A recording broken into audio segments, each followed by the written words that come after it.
Hello student, आज के इस वीडियो में class 10th biology chapter number 3 जिसका नाम है परिवहन। तो हम लोग परिवहन के अति लघुतरीय प्रश्नों की बात करेंगे जो इस चैप्टर में आपको 1 से लेकर के 34 तक जो क्वेश्चन दिए गए उन सभी प्रश्नों का आज के इस वीडियो में हम लोग सोल्व करने वाले हैं। क्लास 10 से रिलेटेड और भी वीडियो हमारे चैनल पर अपलोड है, तो वो भी वीडियो आप लोग देख सकते हैं। अपने एग्जाम के पॉइंट ऑफ व्यू से जो भी क्वेश्चन आप लोगों के बनते हैं उन सभी प्रश्नों को हमने यहाँ पे सोल्व कराया है।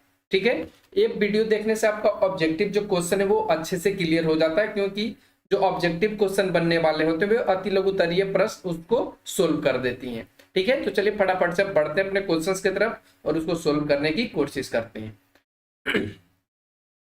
तो देखेंगे फर्स्ट क्वेश्चन आपके स्क्रीन पर है जिसमें कहा गया है कि जीवों के शरीर में पदार्थों के स्थानांतरण के लिए विकसित तंत्र को क्या कहते हैं। इसका सही जवाब हो जाएगा परिवहन तंत्र। क्या बोलेंगे इसको? परिवहन तंत्र। अगला क्वेश्चन आता है, क्वेश्चन नंबर देखेंगे नेक्स्ट। क्वेश्चन नंबर देखिए, नेक्स्ट करने से पहले हम यहाँ पे कलर चेंज कर लेते हैं। ठीक है, तो देखिए क्वेश्चन नंबर 2 कहता है कि संवहनी नलिकाएं कहाँ पाई जाती है। जो संवहनी नलिकाएं हैं वो कहाँ पाई जाती हैं? इसका राइट आंसर हो जाएगा ये जाइलम में पाई जाती है। कहाँ? जाइलम में। अगर यहीं पे आपसे पूछ लिया जाता कि चालनी जो नलिकाएं हैं वो कहाँ पाई जाती हैं, तो आप लोग ध्यान रखना ये आपका फ्लोएम में पाया जाता है, तो आप कंफ्यूज में मत पड़िएगा। ठीक है, यह जाइलम और फ्लोएम से रिलेटेड है और इन दोनों मिलकर के संवहन बंडल का निर्माण करता है, ये भी आप लोगों को पता होगा। ठीक है, और इन दोनों को मिलाकर के हम यहाँ पे संवहनी उत्तक भी कहते हैं। ठीक है, संवहनी उत्तक भी कहते हैं, तो इन चीजों को भी आप ध्यान रखिएगा। ठीक है, आगे के क्वेश्चन नंबर 3 में कहता है कि वाष्पोत्सर्जन किसे कहते हैं। ये भी क्वेश्चन है, तो इसका उत्तर होगा कि पौधों के वायवीय भागों से जल का रंध्रों द्वारा वाष्प के रूप में निष्कासन की क्रिया वाष्प उत्सर्जन कहलाती है। यहाँ पे निष्कासन का मतलब होता है बाहर निकलना। ठीक है, निष्कासन का मतलब क्या हो जाएगा? बाहर निकलना। और रंध्र तो आप समझ ही पा रहे होंगे। तो इस तरीके से 4 नंबर क्वेश्चन का ये आंसर हो जाएगा कि पौधों के वायवीय भागों से जल का रंध्रों द्वारा वाष्प के रूप में बाहर निकलना ही निकलने की जो क्रिया है या निष्कासन की जो क्रिया है उसी को हम लोग वाष्पो उत्सर्जन के नाम से जानते हैं या उन्हें वाष्पो उत्सर्जन कहते हैं। ठीक है, अब क्वेश्चन आता है 5 नंबर। देखिए 5 नंबर में कहता है स्थानांतरण क्या है। तो चलिए इसका भी हम लोग जान लेते हैं। तो उत्तर में हमने लिखा है कि पौधों में जल, खनिज लवण और खाद्य पदार्थों के बहुत ऊंचाई तक संचलन को ही स्थानांतरण कहते हैं। इसका कहने का मतलब है कि पौधे जिस प्रक्रिया के द्वारा या जिस माध्यम से जल को, खनिज लवण को और खाद्य पदार्थों को जड़ से लेकर विभिन्न पॉइंट तक यानी पत्तों तक, तनों तक, इन सभी चीजों तक जो पहुंचाती है, तो ये पहुंचाने की जो क्रिया उसी को हम लोग बोलते हैं स्थानांतरण। ठीक है, उसको हम लोग क्या बोलते हैं? स्थानांतरण। तो इस तरीके से आप इसको समझ पाए होंगे। अगला क्वेश्चन आता है 6 नंबर, जिसमें पूछा गया है कि खाद्य पदार्थों का स्थानांतरण किस रूप में होता है। इसका राइट आंसर होगा इस जलीय घोल के रूप में होता है, ये घुले हुए रूप में होता है। अगला क्वेश्चन आता है क्वेश्चन नंबर 7, खनिज लवणों का अवशोषण किस रूप में होता है। तो खनिज लवणों का अवशोषण आयन के रूप में होता है। क्वेश्चन नंबर 8 आता है जिसमें कहा गया है कि खाद्य पदार्थों का स्थानांतरण क्यों जरूरी है। इसका राइट आंसर हो जाएगा कि पौधों के पोषण के लिए खाद्य पदार्थों का स्थानांतरण जरूरी होता है, जिससे पेड़ पौधे अपने विकास को बढ़ा सके, अपने वृद्धि में अच्छे तरीके से वो वृद्धि कर पाए। ठीक है, तो इन चीजों के लिए खाद्य पदार्थों का स्थानांतरण जरूरी होता है। क्वेश्चन नंबर 9 कहता है कि रक्त के विभिन्न अवयवों के नाम लिखिए। तो यहाँ पे आ जाएगा रक्त के विभिन्न जो अवयव हैं, एक तो आपका प्लाज्मा है, रक्त कोशिकाएं हैं, श्वेत रक्त कोशिकाएं हैं और रक्त पट्टिकाणु है। ये रक्त के विभिन्न अवयव हैं। ठीक है, अगला क्वेश्चन नंबर 10, रक्त परिसंचरण तंत्र के 3 प्रमुख अवयवों के नाम लिखिए। इसका राइट आंसर हो जाएगा रुधिर या रक्त, सेकंड आपका हृदय और थर्ड आपका रुधिर या रक्त वाहिनियां। तो ये सभी रक्त परिसंचरण के 3 प्रमुख अवयव हैं, तो ध्यान रखना है आपको, नोट कर लीजिए आप लोग वीडियो पॉज कर करके। अब बढ़ते हैं क्वेश्चन नंबर 11 पे। 11 नंबर क्वेश्चन कहता है कि रक्त किस प्रकार का उत्तक है। तो आप सभी जान रहे होंगे जो रक्त है वो तरल संयोजी उत्तक है। क्वेश्चन नंबर 12, लाल रक्त कोशिकाओं का निर्माण शरीर में कहाँ होता है। इसका राइट आंसर हो जाएगा अस्थि मज्जा में। लाल रक्त कोशिकाओं का जो निर्माण होता है शरीर में वो कहाँ होता है? अस्थि मज्जा में। क्वेश्चन नंबर 13 आता है जिसमें पूछा है मनुष्य में लाल और श्वेत रक्त कोशिकाओं में कौन दूसरे की अपेक्षा कम होता है। कहने का इसका मतलब है कि जो लाल रक्त कणिकाएं हैं और जो श्वेत रक्त कणिकाएं हैं, इन दोनों में कौन एक दूसरे से अपेक्षा कम होता है, यानी एक ज्यादा और एक कम होता है। ये क्वेश्चन आपसे पूछा गया है। तो इस प्रश्न का राइट आंसर होगा श्वेत रक्त कोशिकाएं। जो लाल रक्त कोशिकाएं हैं, ये श्वेत रक्त कोशिकाओं के अपेक्षा ज्यादा होती है, इनकी संख्या ज्यादा होती है, और श्वेत रक्त कोशिकाएं की जो संख्या वो कम होती है। क्वेश्चन नंबर 14, रक्त लाल क्यों दिखते हैं। इसका राइट आंसर होगा हीमोग्लोबिन के कारण जो रक्त हैं वो लाल दिखते हैं। क्वेश्चन नंबर 15, मनुष्य के हृदय में 4 कौन कौन से वेश्म होते हैं। इसका राइट आंसर हो जाएगा कि मनुष्य के हृदय में 4 जो वेश्म हैं, जिनमें बायां और दायां निलय होता है और बायां और दायां अलिंद होता है। ठीक है, तो अब ध्यान रखेंगे, ऐसे भी आप लिख सकते हैं दायां अलिंद, दायां अलिंद, फिर उसके बाद लिख सकते हैं आप बायां अलिंद।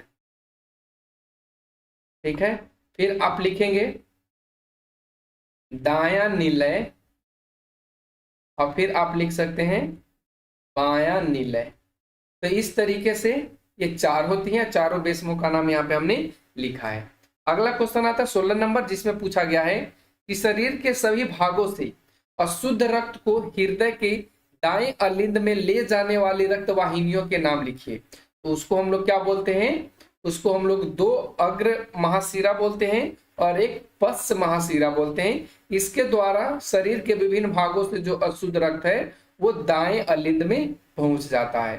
ठीक है, क्वेश्चन नंबर 17 आइए। 17 कहता है कि हृदय के दाएं अलिंद निलय छिद्र पर स्थित कपाट का नाम लिखिए। यानी हृदय के बाएं अलिंद निलय जो छिद्र है उस पर स्थित जो कपाट होता है उसका नाम क्या होता है। इसका राइट आंसर होगा, उससे हम लोग द्विदली कपाट या मिट्रल कपाट बोलते हैं। ध्यान रखना, द्विदली कपाट या उसे हम लोग मिट्रल कपाट के नाम से जानते हैं, जो बाएं अलिंद और निलय छिद्र पर स्थित होता है। क्वेश्चन नंबर 18 कहता है कि फेफड़े से शुद्ध रक्त को बाएं अलिंद में ले जाने वाली रक्त वाहिनियां का नाम क्या है, या रक्त वाहिनी कौन सा है। तो इसका राइट आंसर हो जाएगा कि फेफड़े से शुद्ध रक्त फुफ्फुस शिराओं के द्वारा बाएं अलिंद में पहुंचता है। ध्यान रखेंगे, फुफ्फुस शिराओं के द्वारा। अगला क्वेश्चन 19 नंबर, जिसमें कहा गया है कि हृदय के वेश्मों का संकुचन क्या कहलाता है। इसका राइट आंसर हो जाएगा कि हृदय के वेश्मों का संकुचन सिस्टोल कहलाता है। तो इसका राइट आंसर हो जाएगा सिस्टोल। क्वेश्चन नंबर 20 आता है, जिसमें पूछा गया है कि शरीर की ऐसी धमनी का नाम लिखें जिसमें विऑक्सीजनित रक्त प्रवाहित होता है। इसका राइट आंसर हो जाएगा फुफ्फुस धमनी। फुफ्फुस धमनी एक ऐसा धमनी है जिसमें विऑक्सीजनित या इसमें ऑक्सीजन या प्रदूषित भी कर सकते हैं रक्त इसमें बहता है। अगला क्वेश्चन 21 नंबर, शरीर की ऐसी शिरा का नाम लिखें जिसमें ऑक्सीजन जनित रक्त प्रवाहित होता है। शरीर की ऐसी शिरा का नाम लिखें जिसमें ऑक्सीजन जनित रक्त प्रवाहित होता है, यानी उसमें ऑक्सीजन की मात्रा होता है, वो कौन सी शिरा है। इसका राइट आंसर होगा फुफ्फुस शिरा। ठीक है, फुफ्फुस शिरा। क्वेश्चन नंबर 22 कहता है कि विभिन्न सिरिकाएं आपस में, ध्यान रखना शरीरिकाएं नहीं है, ये सिरिकाएं हैं। विभिन्न सिरिकाएं आपस में जुड़कर किस रक्त वाहिनी का निर्माण करती हैं। इसका राइट आंसर होगा रक्त केशिकाएं का। विभिन्न सिरिकाएं आपस में मिलकर के किसका निर्माण करती हैं, तो ये रक्त केशिकाएं का निर्माण करती हैं। क्वेश्चन नंबर 23, एक कोशिकीय पौधों का नाम बताएं जिसमें परिवहन विसरण के द्वारा होता है। इसका राइट आंसर होगा युगलिना। और भी है तो यहाँ पे एक ही बोला है तो हमने एक ही लिया है, युगलिना। क्वेश्चन नंबर 24, जिसमें कहता है कि पौधों में जल तथा खाद्य पदार्थों के स्थानांतरण करने वाले ऊतकों को क्या कहते हैं। तो उसको हम लोग बोलते हैं जाइलम तथा फ्लोएम, या जो जल को करता है उसको जाइलम, और जो खाद्य पदार्थों को करता है उसको हम लोग फ्लोएम। अगर पूर्ण रूप से पूछ लिया जाए तो इसको हम लोग संवहन ऊतक के नाम से जानते हैं। ध्यान रखना, अगर हम ये दोनों चीजों को मिला दें तो ये संवहन ऊतक के नाम से जाना जाता है। तो ये भी आपको ध्यान में रखना है। क्वेश्चन नंबर 25, जल संवाहक ऊतक में पाए जाने वाले लंबी तथा बेलनाकार नलिकाएं क्या कहलाती है? जल संवहन ऊतक में जो पाई जाने वाली लंबी और बेलनाकार नलिकाएं हैं उसको हम लोग बोलते हैं जाइलम। तो इस प्रश्न का राइट आंसर होगा जाइलम। 26 नंबर क्वेश्चन कहता है कि जाइलम तथा फ्लोएम में किसकी कोशिकाएं मृत होती है? तो इसका राइट आंसर होगा जाइलम की। जाइलम की जो कोशिकाएं हैं वो मृत होती हैं। अगला क्वेश्चन 27 नंबर, जिसमें कहा है कि जाइलम तथा फ्लोएम में कौन सा संवहन ऊतक खाद्य पदार्थों का स्थानांतरण करता है? तो देखिए, खाद्य पदार्थों की बात किया है तो खाद्य पदार्थों का जो स्थानांतरण करता है वो फ्लोएम करता है। तो इसका राइट आंसर हो जाएगा फ्लोएम। क्वेश्चन नंबर 28, पौधों में जल, खनिज लवण और खाद्य पदार्थों को पौधों के शीर्ष भागों तक पहुंचाने वाली क्रिया क्या कहलाती है? तो इसको हम लोग बोलते हैं स्थानांतरण। इसको हम लोग क्या बोलते हैं? स्थानांतरण। क्वेश्चन नंबर 29, रक्त या रुधिर किस प्रकार का ऊतक है? तो इसका राइट आंसर हो जाएगा तरल संयोजी ऊतक। क्वेश्चन नंबर 30, दायां और बायां अलिंद एक दूसरे से किस रचना के द्वारा अलग होते हैं? जो दायां और बायां अलिंद है वो एक दूसरे से किस रचना के द्वारा अलग होते हैं? तो इसका राइट आंसर होगा विभाजिका या सेप्टम के द्वारा। विभाजिका या सेप्टम के द्वारा। क्वेश्चन नंबर 31, जिसमें कहता है कि उस शिरा का नाम बताएं जिसमें शुद्ध या ऑक्सीजनित रक्त का प्रवाह होता है। इसका राइट आंसर होगा फुफ्फुस शिरा। इसको हम लोग क्या बोलते हैं? फुफ्फुस शिरा।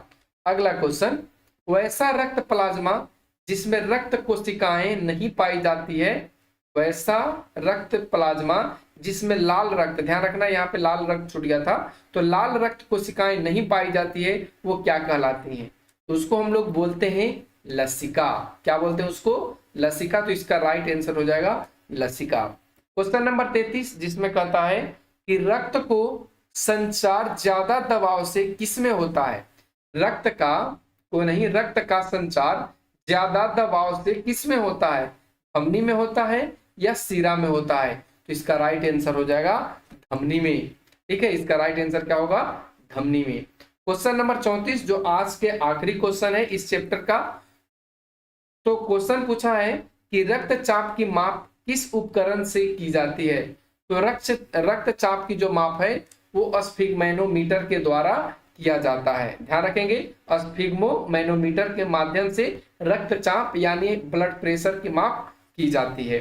तो आज का वीडियो आप लोगों को कैसा लगा? जो भी आप लोगों को डाउट रहता है तो आप लोग कमेंट सेक्शन के माध्यम से जरूर पूछिए। Thanks for watching, take care, bye bye.